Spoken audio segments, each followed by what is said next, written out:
नमो सिद्धाणं नमो आयर्याणं नमो वज्रायाणं नमो लोये सर्वसाहुणम्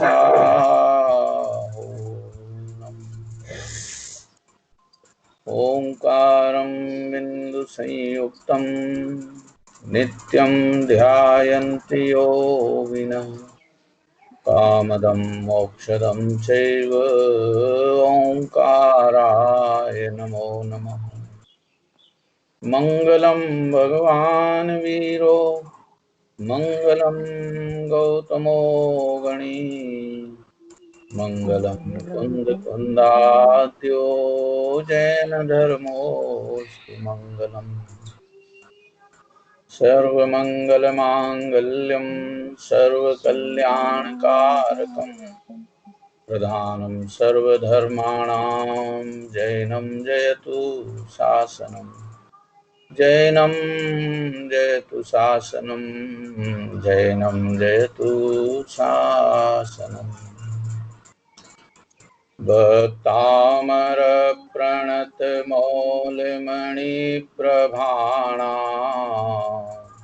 उद्योतकं दलितपापतमोवितानम् सम्यक् प्रणम्य जिनपादयुगं युगादौ आलम्बनं भवजले पततां जनानाम् आलम्बनं भवजले पततां जनानाम् आदिपुरुष आदिसजन आदिसुविधि करता धर्म धुरंधर परम गुरु नमो आदि अवतार। भक्तामर जी स्तोत्र में कल तक अपन ने 41 श्लोक पढ़े थे। जो 41वां पढ़ा था उसमें एक चर्चा आई थी, त्वन नाम नाग दमनी हृदयस्य पुंसः बलगत तुरंग गज गर्जित नहीं, ये तो है नाक्रामति क्रम युगेण निरस्त संकस त्वन्नाम नाग दमनी हृदयस्य पुंसः। आपके नाम की नाग दमनी बूटी। अब सामान्यतः तो इसका अर्थ इतना है कि भगवान का नाम ही अपने आप में एक नाग दमनी बूटी है। नाग दमनी बूटी का स्वरूप सुना होगा। ये जड़ी बूटी है। वृक्षों में ही कोई ऐसी वृक्ष होता है कि जिस वृक्ष की जड़ में ऐसी गंध होती है कि यदि वो सूंघ ली जाए तो उस सूंघे हुए व्यक्ति को कोई ना सांप काट भी लेवे तो सांप का जहर नहीं चढ़ता। एक खाने की बूटी नहीं है, सूंघने की बूटी है। अलग अलग तरह की बूटियां हैं। जिसने वो नाग दमनी बूटी सूंघ ली वो फिर नाग के डंक से मरेगा नहीं। कुंदाचार्य देव ने अपने पंचास्तिकाय ग्रंथ में, पंचास्तिकाय संग्रह ग्रंथ में उदाहरण दिया है नाग का और नेवले का। सांप नेवले का परस्पर विरोध है। अपने को यहाँ सांप नेवले का झगड़ा नहीं खड़ा करना है, यहाँ सम्यक्त्व और मिथ्यात्व का परस्पर विरोध है। ज्ञान का और आकुलता का परस्पर विरोध है। आकुलता का और ज्ञान का परस्पर विरोध है। आकुलता कभी नहीं चाहती कि आप ज्ञानवान हो और ज्ञानवान कभी नहीं चाहता कि आपको आकुलताएं भोगने को मिले, क्योंकि इनके परस्पर एक साथ रहने का अत्यंत अभाव है। जैसे आपने सुना हो कि नारायण और प्रतिनारायण प्रेम से रह लेवे। नारायण और प्रतिनारायण अब दोनों ही के दोनों एक साथ ही होते हैं, एक ही युग में होते हैं। बलभद्र नारायण और प्रतिनारायण ये तीनों महापुरुष, तीन है ना, ये क्या नाम अपने सलाका पुरुष, 63 सलाका पुरुष होते हैं ना, 24 तीर्थंकर, 12 चक्रवर्ती, 9 नारायण, 9 प्रति नारायण और 9 बलभद्र। अब ये 9 नारायण, 9 प्रति नारायण और 9 बलभद्र, ये तीनों एक ही युग में होते हैं। नारायण और बलभद्र में अगाध प्रीति है और नारायण और प्रति नारायण में अगाध विरुद्धता है। दूसरे का साथ नारायण को प्रति नारायण के साथ का बनता नहीं। नारायण अपने जीते जी प्रति नारायण को बचने नहीं देना चाहता है और उसी प्रयास में लगता है। यहाँ भी सम्यक्त्व या ज्ञान और मिथ्यात्व या आकुलता या भ्रम, क्योंकि आकुलता सारी की सारी मिथ्यात्व से है। मिथ्यात्व गया तो उदयजन्य प्रतिकूलता तो होगी, आकुलता नहीं होगी। मिथ्यात्व के रहते भले उदयजन्य अनुकूलता मिल गई है मगर आकुलता नहीं छूटेगी। शब्द समझना गंभीर खेल है। मिथ्यात्व यदि सुरक्षित है तो उदय संबंधी अनुकूलताएं अपरंपार रहने पर भी आकुलता का अंत नहीं आता। आकुलता की लबालब भीड़ खड़ी रहती है। जब तक मतलब आत्मा का वो है, मिथ्यात्व जब तक जिंदा है तब तक पुण्य उदय का ढेर भी आ जाए तो भी आकुलता है। आ गया। और सम्यक तो प्रकट हो जाए तो पाप उदय का ढेर भी अनाकुल जीवन जिला देता है। अनुकूल नहीं है, प्रतिकूलताओं का भयंकर ढेर है तो भी आकुलता नाम की चीज ज्ञानी जीवन में नहीं होती। ये परस्पर विरुद्ध रहने वाले अपने अपने नेचर के हैं पदार्थ। अब इनमें क्या है, समय पंचास्तिकाय में जो उदाहरण दिया है, इन दोनों में बहुत सावधानी से उदाहरण दिया है। सांप के पास मूर्खता है और जहर है, ख्याल में आ गया? सांप के पास मूर्खता है और जहर है, प्रमादी भी बहुत है। वो जो मूर्ख होंगे वो सब प्रमादी भी होंगे, ओवरलोडेड भी होंगे, कसाई भी होंगे, वे सभी खेल होंगे उसके, मिथ्यात्व है तो। और नेवले के पास जागरूकता बहुत है और सूक्ष्मपना, पैनापना बहुत है। नेवला जो होता है उसकी चोंच बहुत पैनी होती है। देखे होंगे नेवले, तो देखे होंगे। सांप टेलीविजन में देखे होंगे, वो कौन सा डिस्कवरी आता ना, उसमें देखे होंगे, बच्चों के तो देखे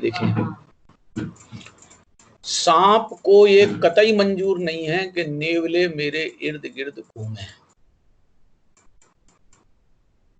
और नेवले को ये कतई मंजूर नहीं है कि ये जहरीला नाग दुनिया में रहे।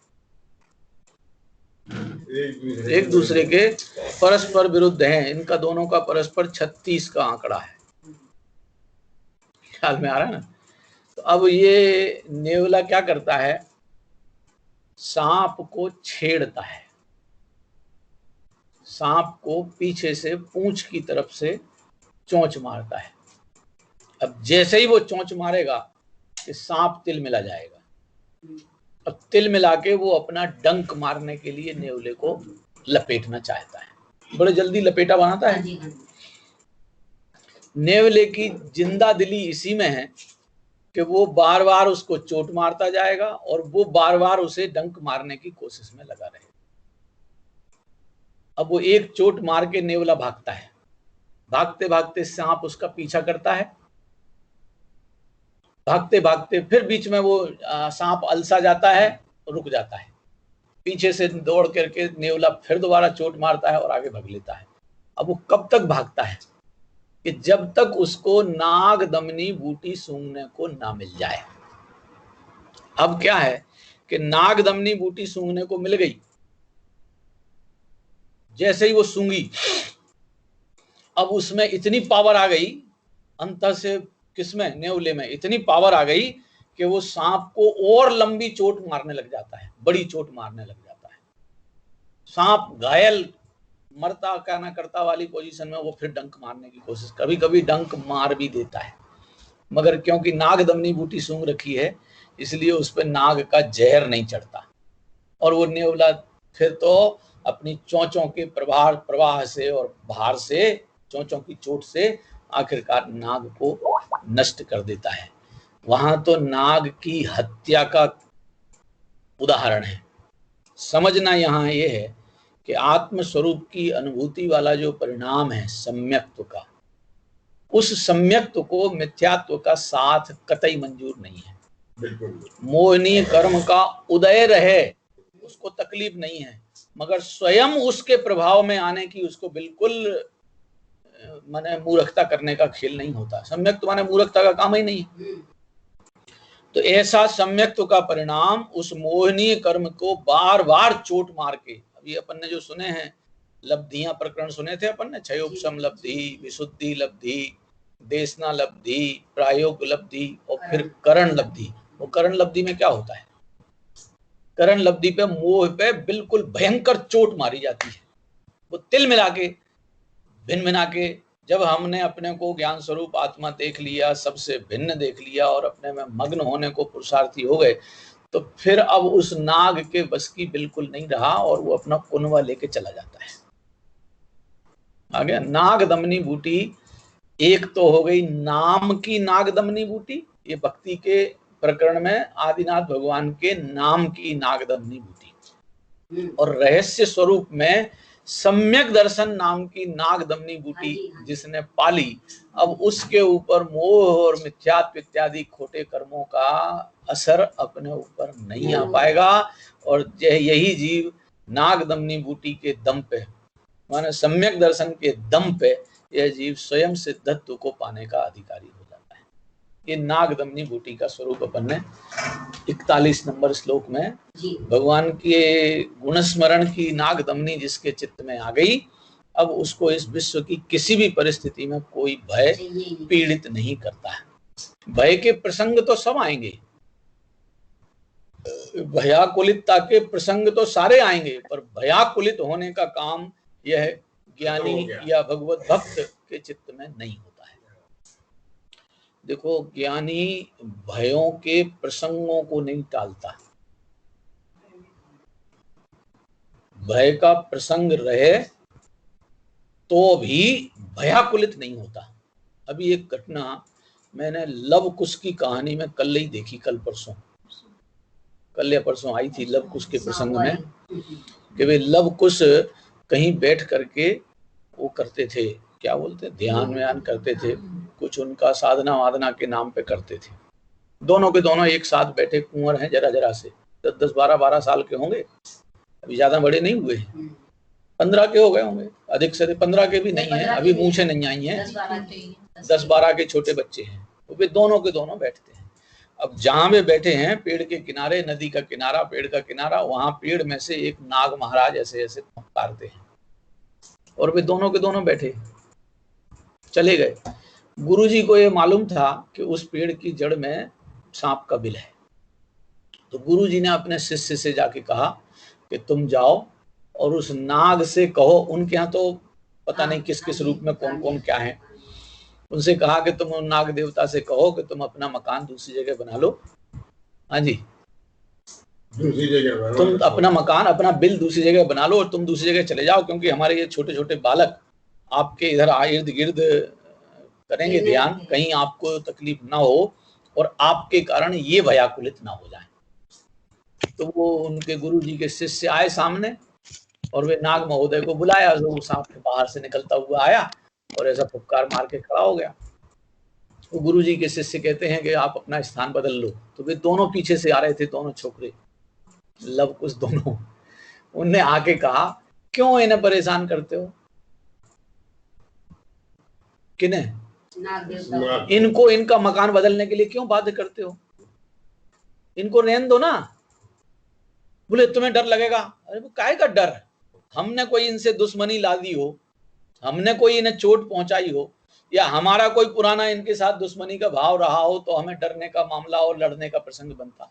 अरे इस दुनिया में सभी जीव हैं, सबको जीने का अधिकार है, वे भी जीने के अधिकारी हैं, हम भी जीने के अधिकारी हैं, वे अपने जीवत्व में जिए, हम अपने जीवत्व में जिए, मस्त रहो ना सब। ये लव कुश ने वो प्रसंग कह करके उन गुरु के चेले को कहा कि रहने दो इन्हें, हमें कोई बाधा नहीं है, हमको डर नहीं है। अब समझना जरा इस कहानी से क्या निकालना है कि ज्ञानी जीवन, लवकुश को ज्ञानी ठहरा करके मैं कोई उनकी कथा पे ज्ञानी पना नहीं लाद रहा हूँ। सम्यक ज्ञानी जीव हैं, तद्भव मोक्षगामी जीव हैं वे दोनों। लव और कुश दोनों के दोनों उसी भव से मोक्ष गए हैं, पावागढ़ से। ख्याल में है, वे तो मोक्षगामी जीव हैं, महाबलिष्ठ जीव हैं। वज्र वृषभ नाराज संगनन लेके आए हैं, बलभद्र के पुत्र हैं, राम के पुत्र हैं ना, राम बलभद्र हैं, उनके पुत्र हैं। तो कोई छोटी मोटी औकात नहीं है। मगर बात ये देखने की है कि ज्ञानी प्रतिकूल प्रसंगों को हटाता नहीं है। शिक्षा वहां से ये सीखना थी कि उन प्रसंगों को, जिन प्रसंगों में हमें प्रतिकूलता भासती है, हमें डर लगता है, हमें चोटिलपना, हमें बीमारियां इत्यादि का कारण रूप दिखता है, ज्ञानी उन प्रसंगों को नहीं हटाता है, उनमें भय बुद्धि नहीं रखता है। अपने को भी कहाँ हटाया, अपने को भी जाके वहीं बैठे हैं आराम से। अपना जो भयाकुलित पने की जो आफत अपन ने अपने सिर पे अपने आप खड़ी की है, उस भयाकुलित पने की आदत को हटाता है।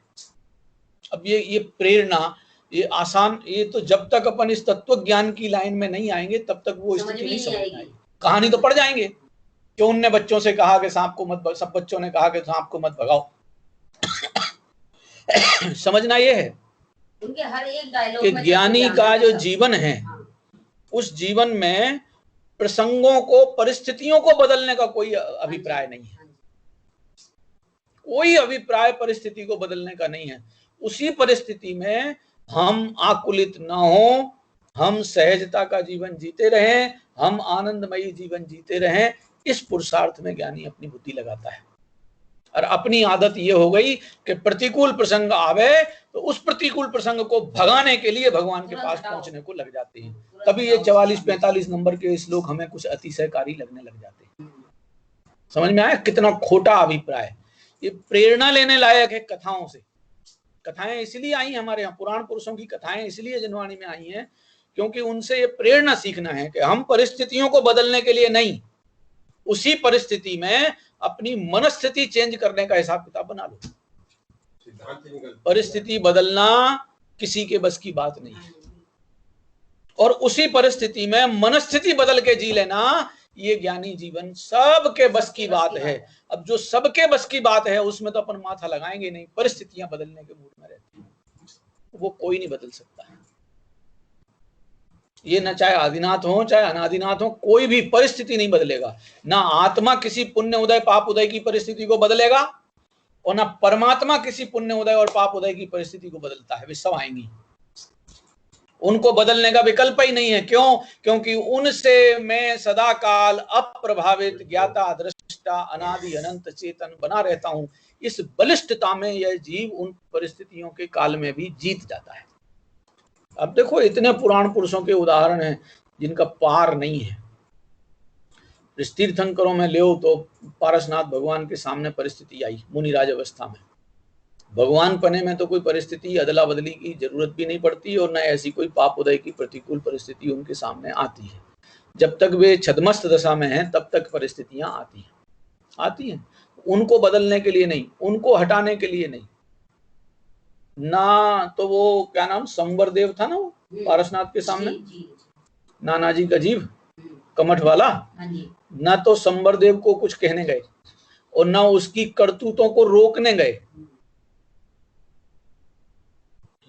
कह सकते थे कि तुम अपना काम अलग करो, क्षमा याचना भी कर सकते थे, कैसे भी करके उसको कुछ ना कुछ कह के हटा सकते थे ना। नहीं गया, विकल्प ही नहीं आया। ना उस संवर को कुछ कहने का भाव आया और ना संवर की करतूतों को रोकने का भाव आया, और तीसरा खुद भी वहां से भगने का भाव नहीं आया। ये भी कर सकते थे ना कि वो पत्थर बरसा रहा है, जहां वो बरसा रहा है हम नहीं जाएंगे, हम दूसरे का चले जाएंगे। अपन क्या करते हैं, टेलीविजन में हमें कोई सीरियल पसंद नहीं आ रहा है, अपन चैनल चेंज करके दूसरा कर देते हैं। और नहीं दिमाग खराब हो गया, नींद आती दिखाई देवे तो हम टीवी बंद कर देते हैं। क्या तकलीफ है? टीवी में कुछ भी चल रहा हो, उसी समय अपने आप को उससे न जोड़कर अपने आराम लेना है। यदि नींद लेना है तो आराम से बैठे बैठे नींद ले लो, क्या तकलीफ है? वो थोड़ी रोक रही है कि तुम मत लो नींद। हमारी तो आदत दूसरों को बदलने की है। जब तक दूसरों को बदलने की आदत चित्त में है तब तक हमारे दुख का अंत नहीं आएगा, नहीं आएगा, नहीं आएगा, अनंत दुख बना रहेगा। इसलिए अन्य को बदलने का परिणाम बंद और स्वयं को उसी परिस्थिति में उससे अप्रभावित देखने की आदत डालो। अपने आप परिस्थितियां अपना अपना कार्य करके चली जाएंगी, अपना स्वरूप ज्यों का त्यों अपने पास सुरक्षित बना रहेगा। ये कला सीखने के लिए ये स्तुति है। अब देखो 42 नंबर का श्लोक है। बलगत तुरंग गज गर्जित भीमनाद, माजौवलं बलवतामपि भूपतीनाम्, उद्यत दिवाकर निर्व्यूक शिखापवेदम्, त्वत्कीर्तनात्मैवासुविदामुपैति। आपके कीर्तन में लगा हुआ जीव शीघ्र ही जैसे सूर्य की किरणों से अंधकार का समूह शीघ्र ही नष्ट हो जाता है, ऐसे ही हे प्रभु आपकी भक्ति में नाम कीर्तन में लगा हुआ जीव शीघ्र ही आकुलताओं से बच जाता है। अब कौन सी आकुलता? अभी तक अपन ने कौन कौन सी आकुलताएं निकाल ली? हाथी संबंधी आकुलता है ना, सिंह संबंधी आकुलता, नाग अग्नि संबंधी आकुलता और सांप संबंधी आकुलता, ये हो गई थी ना। कौन कौन से में आई थी? 37। 37 के बाद 38 में हाथी, 39 में शेर, 40 में अग्नि और 41 में सांप। अब दो तीन पंगे और रह गए हैं। दो तो हैं युद्ध के प्रसंग में, दो हैं और फिर एक प्रसंग है ये शारीरिक बीमारी के संबंध में। देखो अभी पढ़ते हैं क्या है ये है युद्ध के संबंध में। वलगत तुरंग गज गर्जित भीमनाद। ये जो युद्ध क्षेत्र में पहुंच गए, युद्ध क्षेत्र में क्या होता है?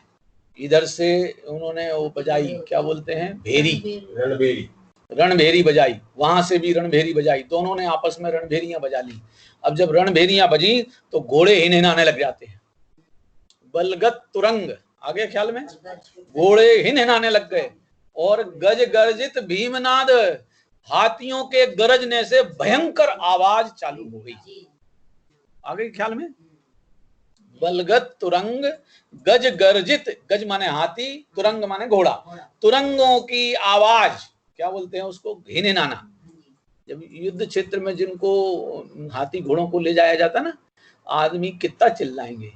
युद्ध क्षेत्र में जो चिल्लाना चिल्लूने का काम करते हैं वो या तो बैंड बाजे करते हैं, वो जो नाद बजाते हैं भेड़ी, और या फिर ये हाथी घोड़े।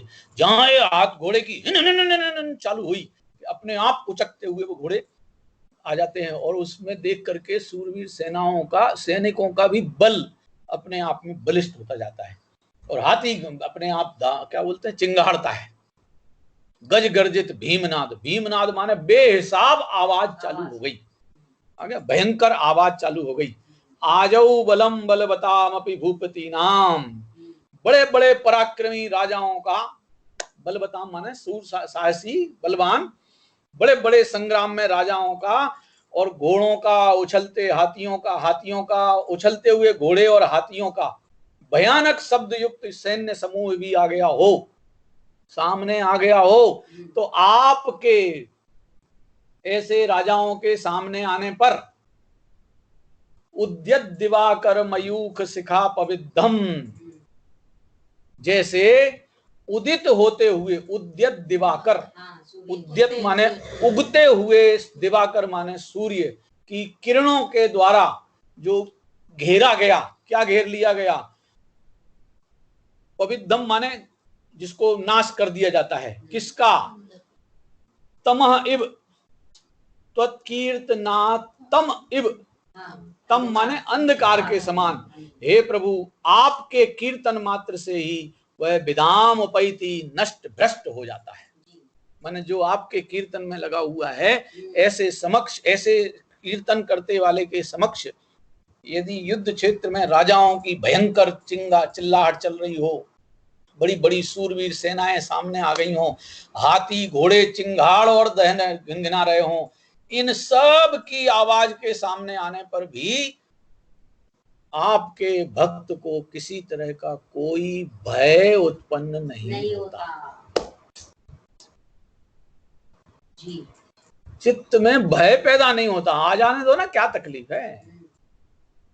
ऑस्ट्रेलिया की टीम आ रही साहब इंडिया में, ऑस्ट्रेलिया की टीम आ रही, हाँ तो जीरो से ही हम पूरे जीरो में, क्या जीरो से ही क्या बोलते हैं, सुपड़ा साफ, क्लीन स्वीप करके भेजेंगे। आने दो साहब। उसमें वो क्या नाम, क्लिंटन, वो क्या बोलते हैं, बड़े बड़े खिलाड़ी रहे ना उनके, रिक्की पॉन्टिंग तो गया। अब कोई से भी आ जाने दो, ले आओ ना, क्लाइव लाइट ले आओ और वो ले आओ, सारे ले आओ, कहीं के ऑस्ट्रेलिया के और अफ्रीका के, जहां के लाना ले आओ, इंडीज के लाना हो। हम तो अपने बैट और बॉल और फील्डिंग के दम पे, आने दो, क्लीन स्वीप करके भेजेंगे। डरने वाला जीत नहीं सकता है। हाँ जी, डरपोक में जीतने की ताकत ही नहीं है। निडर व्यक्ति के सामने शत्रुगण सामने ही आने में कतराते हैं। वो ये जो है ना, वो हमारे छुटका जो उम्र में छोटा है, भारत रत्न क्रिकेट में, सचिन बाबू। अरे साहब, सचिन और सहवाग अभी क्रीज पे आने के लिए बैठे हैं, तो बड़ी बड़ी टीमों में दहशत मची रहती थी। अरे भैया अभी तो मेन बचे हैं, हमारी पता नहीं कहां कहां धुनाई कर देंगे। ये डर लगता है ना सामने वाली टीम को, कैसे डर लगता है। मोह की सेना में खलबली मच जाए, उसका तरीका क्या है, निडर होके यह जीव अपने जीवत्व को देखने लग गया, सारी की सारी सेना अपने आप भगा के चली जाएगी। सबसे बलवान सबसे पहले मरता है। हाँ, यही खेल है भाई। देखो, राजाओं की नीति है, विरोधी सेना के सेनापति को दबोच लो बस। सेनाओं को मार काट के हमें क्या लेना देना है, क्योंकि सेना तो, यदि सेनापति मर गया तो वो सेना फिर जो उसकी थी वो मेरे फेवर में काम करेगी। समझ में आ रहा है ना। सेनापति को दबोच लो बस। सेनापति इस संसार का है मोह राजा, और मुक्ति मार्ग का सेनापति सम्यक दर्शन है। बस वो सम्यक दर्शन आके मोह को हिला दिया, अब वो अपने अस्थि पंजर लेके सब सेना पेना लेके भाग जाता है। ये खेल, ऐसा निडर पने का खेल भगवत भक्तों के पास स्वयमेव प्रकट हो जाता है। हो गया, दोबारा पढ़ दूं। बलगत तुरंग गज गर्जित भीमनाद, घोड़े हिनहिना रहे हैं और हाथी भीमनाद कर रहे हैं, और संग्राम में बल के धनी बड़े बड़े राजा लोग सामने उद्यत होके आ गए हैं लड़ने के लिए। ऐसे समय में जैसे उगते हुए सूर्य, अभी उगता हुआ सूर्य है, पसरा हुआ सूर्य नहीं, सूर्य के उगने से भाग जाता है। सम्यक दर्शन माने उगता हुआ सूर्य।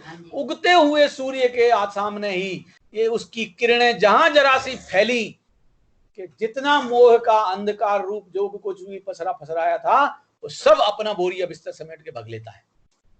आ गया। अब ऐसे सम्यक दृष्टि जीव, ऐसे ज्ञानी धर्मात्मा जीव को ऐसे राजाओं फाजाओं का क्या डर लगे, अपने आप निडर होकर के बलिष्ठ हो जाता है।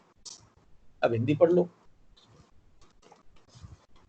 जहां अश्व की और गजों की चीत्कार सुन पड़ती घोर, सूरवीर नृप की सेनाएं रव करती हो चारों ओर, वहां अकेला सतीन नर जप कर सुंदर तेरा नाम, सूर्य तिमिर सम सूर सैन्य का कर देता है काम तमाम। देखो, दो शब्द हैं, एक काम तमाम और एक है तमाम काम। हाँ जी, बहुत अंतर है जमीन आसमान का। सम्यक दर्शन मोह का काम तमाम कर देता है। और अपने आप में तमाम काम पूरे कर लिए। समझ रहे? तमाम काम क्या होता है? तमाम माने सारे काम निपटा लिए इतने मात्र में। काहे में? मोह सेना का अंधकार रूप जो सेना का है उसका काम तमाम कर दिया। काम तमाम तो समझते होंगे सब है? उसको देसी भाषा में कहते हैं, गालियों वाली भाषा में सत्यानाश। आप समझ में आया? ये सत्ता सहित अभाव कर देने का काम इस सम्यक दर्शन के दम में इतनी तगड़ी ताकत है। अगला 43 नंबर का छंद, इसको दोबारा पढ़ना है संस्कृत को, क्योंकि संस्कृत का अर्थ पढ़ने लगा। असल में आजकल आदत क्या गड़बड़ हो गई कि हम अनुवादों से जीने लग गए। यदि मूल से पढ़ें तो उसके रहस्य अपने आप में अलग गंभीरता के हैं। ये मूल से पढ़ने की आदत डलना चाहिए। मूल में ही अर्थ संभाषने लग जाएगा ना तो फिर आप हिंदी विंदी ट्रांसलेटर देखो। हम लोगों को पढ़ाया जाता था, मानो कि अपनी माँ गांव में रहने वाली, और अपने को किसी तरह से ऐसे प्रसंग बन गए कि अपन परदेश में पढ़ने लिखने पहुंच गए। समझ गए? अब परदेश में पहुंचे तो वहां की भाषा सीखना पड़ेगी, वहां की भाषा की प्रैक्टिस डालनी पड़ेगी। अब यहाँ मातृभाषा सीखी नहीं और परदेश भाषा सीख गया। अब ऐसा बच्चा लौटकर जब घर आएगा, जिस टाइम भी, जिस दिन के लिए भी आएगा, उस दिन माँ से बात कैसे करेगा? जो तुझे आती है भाषा वो माँ को नहीं आती, और जो माँ को भाषा आती है वो तू सीखा नहीं है। तो अब माँ का अपनत्व तो कैसे लेगा? अब वो अपने पास पैसे वैसे बहुत हो जाए ना, विदेश में जाने के बाद पैसे वैसे बहुत ज्यादा बरसने लग जाते हैं, ऐसा सुनते हैं। बाकी तो आप पूछ लो घबराहट कितनी भयंकर हो गई जब अमेरिका ने कह दिया कि हम नहीं आने देंगे इंडियंस को। इमिग्रेशन वो नहीं दे रहे, वीजा, समझ रहे ना, इंडियंस को और बाहर के लोगों को। बोले हमारे यहाँ के लोगों को रोजगार देंगे। अब पूछो उनसे कितनी दहशत मच गई। खैर जो भी है, वहां सुनते हैं कि बहुत पैसा मिलता है। तो ज्यादा पैसा होने पर अपन क्या करेंगे? माँ से बात करना है तो क्या करेंगे? एक वो लेके आएंगे ट्रांसलेटर। हाँ जी, यहाँ भी मिल जाते हैं, वहां से भी लेके आ सकता है। ट्रांसलेटर लेके आएगा। ट्रांसलेटर माने दुभाषिया, हिंदी में बोलते हैं दुभाषिया। अब वो दुभाषिया, माँ बेटा और बीच में दुभाषिया। माँ ने कहा बेटा सुखी रहो। अभी what are you saying, what are you saying, what are you saying?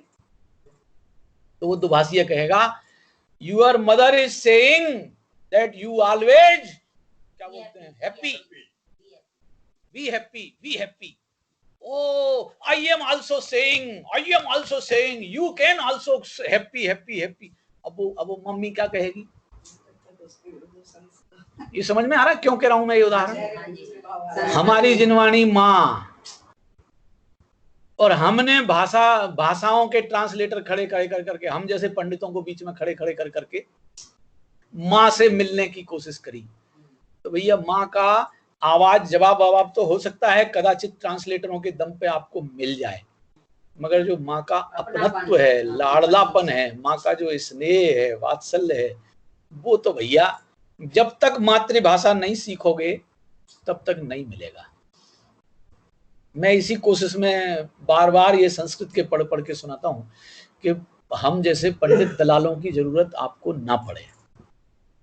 अपने आप उसका अर्थ पढ़ने समझने लग जाओ।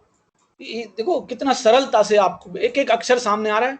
बलगत तुरंग गज गर्जित भीम नाद, नाद नहीं है नादम, बलगत तुरंग गज गर्जित भीम नादम, आजऊ बलम बलवताम अपि भूपति नाम।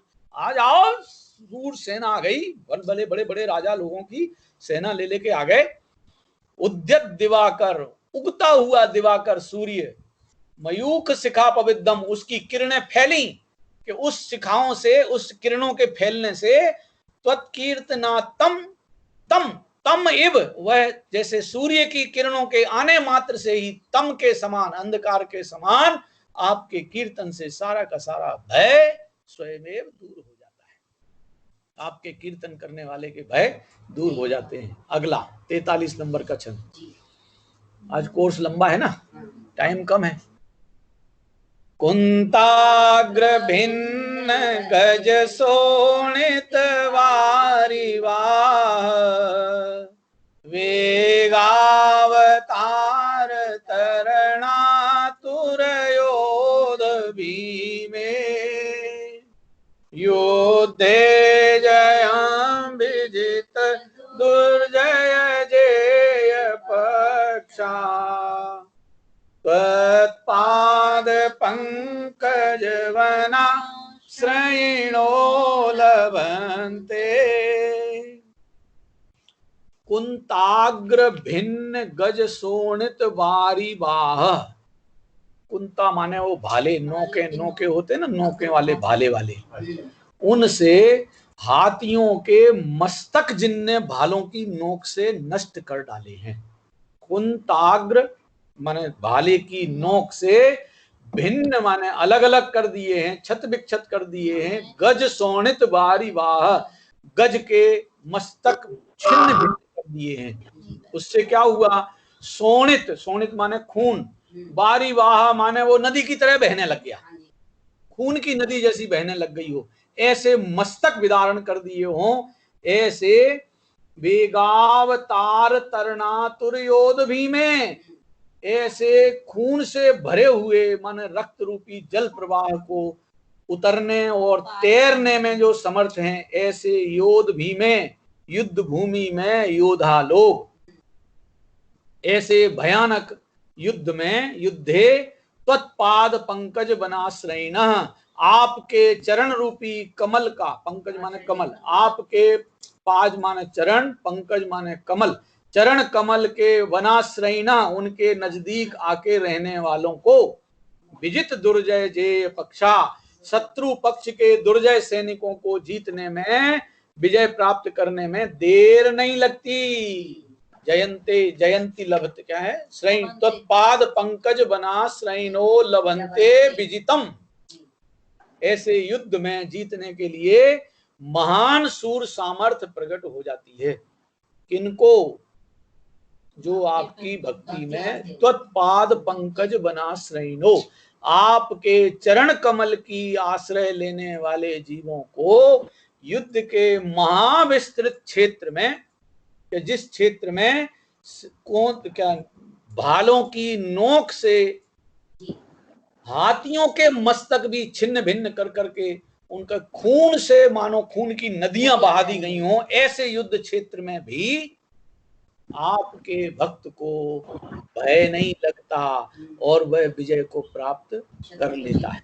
कुंताग्र भिन्न गज शोणित वारिवाह वेगावतार तरना तुरयोध भीमे, वे ऐसी खून की नदी को पार करके युद्ध भूमि में जो लड़ने आए हैं, ऐसे युद्धे माने युद्ध में, जयम विजित दुर्जय पे जय पक्षा, ऐसे युद्ध में विजय पाने के लिए सामने वाले का पक्ष कैसा है, सामने वाली सेना कैसी है?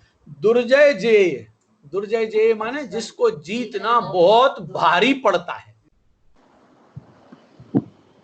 दुर्जय जय माने जिसको जीतना बहुत कठिन काम है, ऐसों को भी त्वत्पाद पंकज बनाश्रयिणो जयम लभन्ते, आपके चरणों की कमल की सेवा में रहने वाले जीव ऐसे युद्ध को भी जीत लेते हैं। हो गया? हिंदी पढ़ लो। रण में भालों से वेदित गज, तन से बहता रक्त अपार, वीर लड़ाकू जय आतुर हैं, रुधिर नदी करने को पार।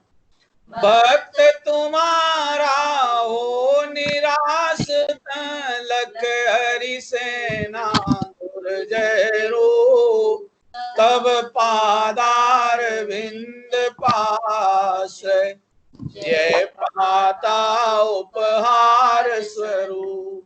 उपहार स्वरूप में ही विजय पा लेता है। बड़े बड़े सूरवीर, रावण जैसे सूरवीरों का सफाया जंगल में घूमने वाले दो बच्चों ने कर दिया। वो तो कीड़े मकोड़े ही देखता था ना, कीटे मकोड़े ही देखता था ना, विद्याधर था, समझ रहे। और कितनी कितनी रिद्धियां और कितने कितने उसके पास अतिशय फतिशय सारे के सारे सब हिल गए और कोई काम नहीं आया। ये विजय में उपहार स्वरूप में विजय को प्राप्त कर लेता है। हो गया 43। छंद दोबारा पढ़ लो। कुंताग्र भिन्न गज शोणित वारी वाह, वेगावतार तरणातुर योध भीमे, युद्धे जयं विजित दुर्जय जय पक्षा, तत्पाद पंकज वना श्रेणो लभन्ते। अब ये दोनों युद्ध क्षेत्र के पूरे हो गए। अब 44 नंबर का आया, इसमें समुद्र को पार करने की ताकत आ जाती है। जल भंडार बारिधि आएगा, अभी हाल से पूरा आ रहा है। जल भंडार माने समुद्र को पार करने की ताकत कैसे आती है देखो। अम्बो निधौ क्षुभित भीषण नक्र चक्र, पाठीन पीठ भय दोलवन वाण वाग्नौ, रंग तरंग शिखर स्थित यान पात्रा, त्रासं विहाय भवता स्मरणात् व्रजन्ति। अम्भो निधौ क्षुभित भीषण नक्र चक्र, पाठीन पीठ भय दोलवन वाण वाग्नौ, रंग तरंग शिखर स्थित यान पात्रा, त्रासं विहाय भवतः स्मरणात् व्रजन्ति। अम्भो निधौ, अम्भु की समूह भंडार, अम्भो निधि समुद्र को कहते हैं। रत्नाकर, समुद्र, सागर, बारिधि, ये सब नाम समुद्र के हैं। अम्भो निधौ माने समुद्र में कैसा है। क्षुभित भीषण नक्र चक्र, पहले तो वो क्षुभित है। क्षुभित माने भयंकर ऊंची नीची लहरें उचक रही हैं समुद्र में। कभी भी समुद्र में लहर के बिना समुद्र नहीं रहता है, आ रहा है ना। यहाँ भी रहस्य निकलेगा। द्रव्य में पर्यायों की लहरें आए जाए बिना नहीं रहती हैं, परंतु लहरों के आने जाने से समुद्र खाली और भरता नहीं है। समुद्र की गंभीर अथाह गंभीरता तो समुद्र की समुद्र में बनी रहती है। लहरें आती रहती हैं, उचकती रहती हैं। जिसने गंभीरता देख ली उसको उचकने वाली लहरों से डर नहीं लगता। ये कहानी शुरू है, यहाँ भी यही है। क्षुभित माने वह समुद्र निरंतर लहरों की ताल उत्ताल से क्षुभित है, क्षोभ को प्राप्त है, माने ऊपर नीचा हो रहा है। और भीषण नक्र चक्र, भीषण माने भयंकर आकुलित कर देने वाले, नक्र माने मगर आदि, मच्छ मगर आदि जंतुओं का समूह, चक्र माने भीड़। अब पहले तो समुद्र की लहरें ऊंची नीची हो रही हैं, भयंकर लहरें चल रही हैं, और दूसरी तरफ उसमें वो मगरमच्छ और मछलियों का समूह बेहिसाब भीड़ लिए हुए खड़ा है। पाठीन पीठ भय दोलवन बाण बागनौ। और क्या हो रहा है कि वहां भयंकर बड़वाग्नि जल रही है। अब आपने नाम सुना होगा बड़वाग्नि, कल नाम लिया था मैंने, बड़वाग्नि। बड़वाग्नि क्या है? समुद्र में आग है। समुद्र में अंदर आग नहीं भरी पड़ी है, समुद्र में तो जल है। समुद्र की सतह जो ऊपर का जो है ना, क्या बोलेंगे आप उसको? सतह बोलेंगे, क्या बोलेंगे? तल नहीं, सतह, ऊपर। वो कितना लंबा चौड़ा विस्तार है समुद्र का, अथाह होता है ना। अब ऊपर सूर्य का तेज पड़ रहा है, तो सूर्य के तेज से वह पानी उष्ण होता होता होता होता भाप रूप बनता है। सुना है कभी? ये प्रक्रिया है, डेली रूटीन है। ये तो वाटर जंगल है, साइकिलिंग है ना, ये तो वाटर साइकिलिंग ऐसी है। तो वो पानी जलते जलते जलते जलते भाप बन करके ऊपर चला जाता है। वो जो पानी का जलना है उसका नाम है बड़वानल। आ गया? पेट में अग्नि होती है उसका नाम है जठरानल। अब ये जिनके पेट में आग कम हो गई उनका खाना नहीं पचेगा, भरा ही रहता है।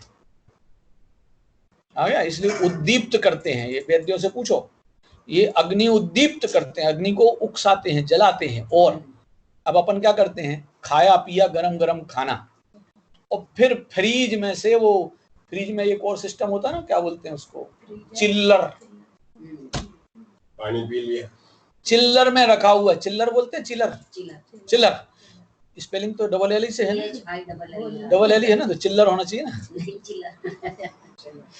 वो चिल्लर में रखा हुआ चिल्ड पानी, और वो पानी हमने गरम गरम रोटी खाने पीने के बाद वो ठंडा ठंडा चिल्ड पानी पी लिया।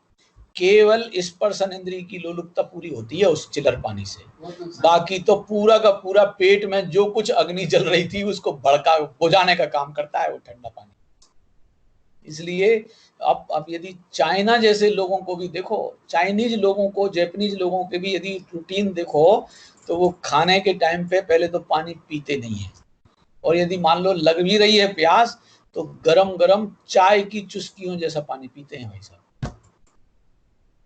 वो जो पानी जाएगा, यदि आप गरम खाने के पहुंचाने के बाद, वो जितनी भी आंतों में गर्माहट है, पेट में गर्माहट है, उसको गर्माहट को गर्म पानी डालोगे तो वो जाकी ता उद्दीप्त बनी रहेगी, और ठंडा पानी डाल दोगे तो बुझ जाएगी, फिर खाना नहीं पचेगा। ये जब पेट की गैस बनती है, डकार डकार डकार डकार उल्टी डकारें आती हैं और उल्टियां होती हैं और कब्ज बनती है, वो सब क्यों होती है? ये सब ठंडे पानी की लोलुपता में होता है। ठंडा पानी कभी किसी शरीर के लिए लाभदायी नहीं है। नहाने के लिए सादा पानी लाभदायी है, समझ रहे हैं? पेट के अंदर जाने के लिए ठंडा पानी कभी भी किसी भी कीमत पे लाभदायी नहीं होता, वो नुकसान ही नुकसान करता है। तो वो होती है जठरानल। जठरानल को, जिनकी जठरानल जलती रहे उनका खाना पच जाता है। और तीसरी एक और होती है दावानल। जंगल में जो आग लग जाती है, और वो जंगल में आग लग जाए तो फायर ब्रिगेड से नहीं बुझेगी भाई साहब। तो जंगल में लगी आग को बुझाने के लिए बादलों की बारिश चाहिए, वो बादलों से बारिश होगी तभी वो जंगल में लगी आग बुझेगी। ऐसे ही ये बादल, ये जो मोह की जो आग है ना, इसको बुझाने के लिए सम्यक दर्शन की शीतलता चाहिए। सम्यक दर्शन की शीतलता आई तो मोह की अग्नि भभकती हुई बुझ करके निकल जाती है, और हम एकदम शांत शीतल जिंदगी जीने के लिए तैयार। आ गया? क्या है? बड़वानल जल रही है, कैसी भयंकर, भय दोलवण बाण बागनऊ, भयावहता को उत्पन्न करने वाली बड़वानल जल रही है। ऐसे समुद्र में रंगत तिरंग शिखर स्थित यान पात्रा, रंग तरंगों में नाचता कूदता हुआ यान पात्र माने जहाज, यान यान जलयान, जलयान बोलते ना उसको, यान पात्रा माने उसका जल क्या बोलते, जलयान पर बैठे हुए लोग बाग, त्रासम विहाय, आकुलता को छोड़कर, भवतः स्मरणात् ब्रजंती, आपके स्मरण मात्र से समुद्र पार कर जाते हैं। दोबारा अर्थ बोलूं, अम्भौ निधौ, समुद्र में जहां की भीषण भयंकर नक्र चक्र मगरमच्छ और घड़ियाल इत्यादि के समूह के द्वारा जो क्षुभित हो रहा है, क्षुभित भी हो रहा है और भयंकर मकर नक्र से भरा हुआ है, भयावह है। क्षुभित माने लहरों से उत्ताल है। और पाठीन पीठ भय दोलवण बाढ़ वाग्नौ, बड़वानल, बाढ़ वाग्नौ माने बड़वानल से भयंकर जहां जलन पैदा होने के अवसर हैं, ऐसे रंग से तरंगित सूर्य क्या नाम समुद्र में उसके शिखर को पार कर जाने वाला, शिखर माने कोने किनारे पहुंच जाने वाला स्थान या स्थान स्थित यान पात्रा, उस समुद्र में रहता हुआ जो यान पात्र है, जलयान है, त्रासम विहाय, आकुलता को छोड़कर, भवतः स्मरणात्, आपका स्मरण करके, ब्रजंती, पार उतर जाते हैं। हिंदी पढ़ लो। वह समुद्र की जिसमें होवे मच्छ मगर एवं घड़ियाल तूफान लेकर उठती होवे, भयकारी लहरें उतार। भ्रमर चक्र में फंसा हुआ हो, बीचों बीच अगर जलयान, छुटकारा पा जाते दुख से, करने वाले तेरा ध्यान। आपका ध्यान करने वाले ऐसे भयावह समुद्र में से भी छुटकारा पा जाते हैं। हो गया। अब 45 नंबर। उद्भूत भीषण जलोदर भार भोगना, सोचाम दशामुपगताच्युत जीवितासा, त्वत्पाद पंकज रजो मृत देग्धदेया, मर्त्या भवन्ति मकरध्वज तुल्य रूपा, उद्भूत भीषण जलोदर भार भोगना, सोचाम दशामुपगताच्युत जीवितासा, त्वत्पाद पंकज रजो मृत दिग्धदेया, मर्त्या भवन्ति मकरध्वज तुल्य रूपा। रोगों की उत्पत्ति अपने आप नहीं होती है। रोगों की उत्पत्ति के कारण हम स्वयं मिलाते हैं। हाँ जी, अपने आप रोग नहीं आते हमारे पास, हम रोगों को निमंत्रण देते हैं। सिस्टम ना मालूम होना चाहिए। अब वो समझना पड़ेगा, बड़ा स्वरूप सामने समझने लायक है। अब जितने रोग है ना, इन सब रोगों में आपने नाम सुने होंगे। इसमें नाम आया था जलोदर। इसी रोग में आया ना। क्या है ये मालूम? ये अलग अलग शरीर में जलोदर माने पेट में पानी ही पानी हो जाता है। ये कैसे होता है? इसका कारण क्या है मालूम है? कोई जो चली जाती है। अलग अलग हैं साहब। अच्छा। अलग अलग बीमारियों के अलग अलग निमित्त कारण बनते हैं। जलोदर होता है चींटी पेट में चली जाए, चींटी। हाँ जी, ये देख के चलना, देख के खाना, देख के सब काम करने का जो बार बार अपने को आग्रह रखा जाता है अपने बड़े बुजुर्गों के द्वारा, उसका कारण यही है। भोजन में अब वो चींटी यदि मान लो दाल साग में चली गई, उबल गई, मर गई, जी रही जैसे दिखेगी। और वो यदि चींटी बिना विवेक, बिना देखे भाले अपन ने खा गए। हाँ जी, चींटी यदि पेट में चली गई तो पेट में जितना भोजन, पान और खून है वो सब बदल के पानी बन जाएगा। उसका नाम है जलोदर। एक बीमारी। दूसरी बीमारी बताता हूं, एक होती है मिर्गी। नाम सुना है मिर्गी? मिर्गी क्या होता है? पानी देखा और फिट बना, दौरे पड़ते हैं, दांत भिंच जाते हैं, दांतों के बीच में यदि जीभ आ गई तो वो भी कट जाए, होंठ आ गए तो वे भी कट जाएं, ऐसी दशा। गिर पड़ते हैं धड़ाम, सीधे सिर के बल गिरते हैं धड़ाम। आग से, पानी से, इन प्रसंगों में तो भयंकर मिर्गी वालों को दूर रखा जाता है। अब वो मिर्गी क्यों होती है? हमने सावधानी नहीं रखी। सिर में जो बाल, क्या बोलते वो होते हैं ना, जुएं। हाँ जी, जूं यदि किसी ने खा लिया हो तो वो मिर्गी के दौरे की बीमारी में जाएगा। ये मिर्गी की बीमारी जूं खा लेने वालों को होती है। कारण हम असावधानी में खुद ही करते हैं और फिर बाद में उनके लिए आरोप लगाते रहते हैं कि इनके कारण हो गया। आ गया, उस जीव की भी हत्या होती है और खुद भी बीमार पड़ जाते हैं। और बताता हूं, मक्खी यदि पेट में चली जाए तो बमन होता है। उल्टी हो जाती। ये नियम है। मक्खी का पंख भी यदि पेट में चला गया तो बमन हुए बिना नहीं रहेगा। 3 बीमारी बता दी। एक बीमारी और बताता हूं, कोढ़। वो कहां से आती है? मकड़ी खा गए। सब जिंदा तो किसी की हिम्मत नहीं होती नहीं है, वो देखते हैं नहीं, भालते देखते हैं नहीं। कुकर उठाया, महीने 15 दिन से कुकर उठाया ही नहीं था, उसी में पानी डाला और दाल छुट्टी।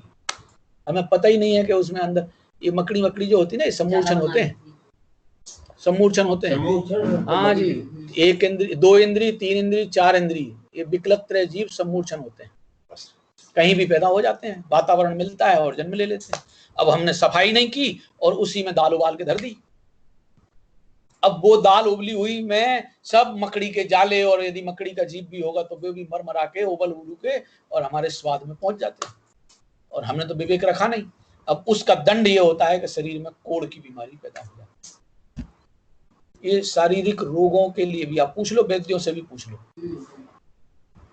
मैंने कोई वैद्यगिरी नहीं पढ़ी है, मगर ये अपने पूज्यपाद आचार्य वगैरह आचार्य हुए हैं, उन्होंने बड़े बड़े ग्रंथ लिखे हैं इस टाइप के। हमारे पूज्यपाद आचार्य ने एक ग्रंथ लिखा है इसके लिए, वैद्यक शास्त्र के लिए। पूज्यपाद आचार्य जिन्होंने इष्टोपदेश, समाधि तंत्र और आपके सर्वार्थ सिद्धि की टीका, ये जो ग्रंथ, बड़े बड़े ग्रंथ जिन्होंने लिखे हैं, उन्होंने एक वैद्यक शास्त्र भी लिखा है। सब कारण, कौन से कारण से क्या क्या बीमारियां आती हैं, उनके सबके बहुत, अब क्योंकि मेरा वो विषय नहीं है इसलिए उसको जानने में ज्यादा माथा नहीं लगाया। मेरा विषय तो चेतनता को जानने देखने का है, तो इसमें अपना उपयोग लगता है। उसको पढ़ा के जो याद रह गई है कह दे गई, नहीं तो भूल जाते हैं। ये शारीरिक बीमारियों में जो कारण बनते हैं वो ऐसे हैं। अब हम जलोदर की बीमारी को बहुत भयावह गिन के बैठ गए, और जलोदर के नाम पे पता नहीं सारी बीमारियां लेके बैठ गए, कैंसर फैंसर जो कुछ भी सड़ान वड़ान जो भी है, उन सबको इसी नाम पे लेके बैठ गए। उद्भूत भीषण जलोदर, जलोदर भीषण जलोदर माने भयंकर जलोदर वाली बीमारी हो गई। ये किडनी फिडनी, वो क्या बोलते हैं, वो पत्थर वत्थर हो जाते हैं ना शरीर में, क्या बोलते हैं, पटरी। ये क्या है? अमरूद का बीज होता है, टमाटर का बीज होता है। यदि ये बिना पिसे चला गया, बिना कुचले चला गया पेट में और पच के निकला नहीं, तो वो जाम जाम होते होते पत्थर बन जाते हैं। हाँ जी, पथरी और कहीं से नहीं आती है, ये ऐसे ही पैदा हो जाती है। हमने भेजा और वो बिना कुचला चबाया, इसलिए अपने यहाँ 32 ग्रास, एक ग्रास को 32 बार चबाने का आदेश है वैदिक शास्त्र में। एक भोजन का ग्रास लिया, उसको 32 बार चबाओ। और वो लोग कहा करते थे वैद्य लोग, अब क्योंकि टाइम पूरा हो रहा है, मुझे यही छंद पूरा करना है, पहले अर्थ कर दूं या पहले वो बता दूं? ये वैद्यक लोग कहा करते थे, पानी को रोटी जैसे खाओ और रोटी को पानी जैसे पियो। और फिर कहा करते थे, वैद्य आवे तो मारो डंडा। घर में यदि ऐसा खाना पीना करने वालों को, ये घर में यदि वैद्य आ जाए तो उसको डंडा मार के भगा देना, क्योंकि घर में वैद्य बुलाया नहीं जाएगा, आएगा ही नहीं, वैद्य को बुलाने की जरूरत ही नहीं पड़ेगी। अब हमें तो, अब साहब एक कौर को 32 ग्रास में चबाना कहाँ बस की है, हम तो पूरा खाना 32 ग्रास में खा पी के छुट्टी पा जाते हैं। तो बीमारियां मोल लेते हैं और फिर भुगतते रहते हैं, और फिर कहेंगे आदिनाथ भगवान का स्तोत्र हमारी बीमारियों को दूर कर दे। धोखे में नहीं रहना, ना आदिनाथ आएंगे और ना उनकी स्तुति से ऐसे रोग दूर हो जाएंगे।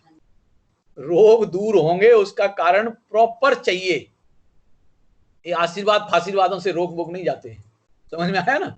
जिनको रोग दूर कराने की तमन्ना है, उन्हें सीधा साधा सहज उपाय जीवन जीने, अपनी बिल्कुल प्राकृतिक सहज जीवन जीने की आदत डाल लो, अपने आप रोग निकल जाएंगे। पहले तो लगेंगे ही नहीं, लग गए हैं तो निकल जाएंगे। ये कोई भगवान आकर के रोग दूर कर जाएंगे और उनकी स्तुति से हमारे रोग दूर हो जाएंगे, इस धोखे में रहोगे तो मैंने तेरे ही भरोसे पारसनाथ, भंवर में नैया डार दई, तो डूबने का ही लाभ मिलेगा, पार उतारने पारसनाथ तो नहीं आएगा। आ गया ना समझ में? इसलिए भगवान भरोसे कोई अपनी बीमारियों को दूर करने की कोशिश करे, वो भगवान के साथ, अपने साथ धोखा और वस्तु स्थिति के साथ धोखा, मोह महात्म को पालने का तरीका होगा। दोबारा पढ़ लो, इसी को अर्थ पढ़ लेते। उद्भूत भीषण जलोदर, जलोदर की महाभयंकर पीड़ा जागृत हो गई। उद्भूत माने पैदा हो गई। भार भुगना, अब अंतः से महाभयंकर पीड़ित होते हुए दुखी हो रहे, उत्पन्न हुए भयंकर जलोदर रोग से, भार से अब पेट झुक जाएगा। हे राम हे राम, अब ये हो जाती ना खांसियां वासियां, तो झुक झुक के खांसियां करते रहते। और सोच्याम दशाम उपगताश्चित जीवितासा, सोच्याम दशाम उपगता, सोचनीय दशा को प्राप्त हो गया। सोचनीय दशाम उपगता, सोचनीय दशा क्या बोलते हैं, टेंशनेबल बीमारी, दयनीय दशा प्राप्त हो गई है। और च्युत जीवित आशा, जिसने जीवन की आशा ही छोड़ दी है, माने अब तो हे भगवान हमें उठा लो, हम भगवान हमें उठा लो, हमें उठा लो। मरने के लिए जो अंतरंग से तैयार हो गया है। पहले तो पेट में जलोदर, भीषण जलोदर का पीड़ा हो गई और उसके कारण से निरंतर झुक झुक आकर के परेशान होता रहता है। और सोचनीय दशा को प्राप्त होकर के जीवित पने की भावना, आशा ही जिसकी नष्ट हो गई है। त्वत्पाज पंकज रजो मृत दिग्ध देहा, ऐसा आपके पाद पंकज में जो रंजायमान है, आपके पाद पंकज माने चरण कमलों में जिसकी चित्त वृत्ति मग्न हो गई है, ऐसा अमृत दिग्ध देहा, अब वो जली जलाई देह को भी, जली भुनी देह को भी अमृत स्वरूप बनाता हुआ, मर्त्या भवंती, जीव लोग, मर्त्य माने लोक, लोक के जीवराज, भवंती माने होते हैं, मकरध्वज, मकरध्वज माने कामदेव, सुंदर से सुंदर शरीर वाले, तुल्य रूपा, ऐसे कामदेव के समान रूप वाले हो जाते हैं। जिनके शरीर में भीषण जलोदर से जो महापीड़ित हो रहे हैं और शरीर झुक गया है, सोचनीय दशा को प्राप्त हो गए हैं और मरने तक के लिए अपने आप को तैयार समझ लिया है कि अब तो हम मरने ही वाले हैं, अब तो मरने ही वाले हैं। जीवित रहने की आशा जिनकी खत्म हो गई, क्या बोलते हैं, इम्यूनिटी डाउन हो गई, इच्छा शक्ति डाउन हो गई है। ऐसे जीवों के सामने हे प्रभु, आपके पद पंकजों में जो मग्न है, पंकज रजो, आपके पद पंकजों में जो मग्न है, ऐसे जीवों को अमृत दिग्ध देहा, अमृत जैसी देह, जो कि देह जल भुन गई थी, वह मर्त्या भवंती, मनुष्य लोक हो जाते हैं, मकर ध्वज तुल्य रूपा, कामदेव के समान रूप वाले हो जाते हैं। 45वां हुआ ना हिंदी।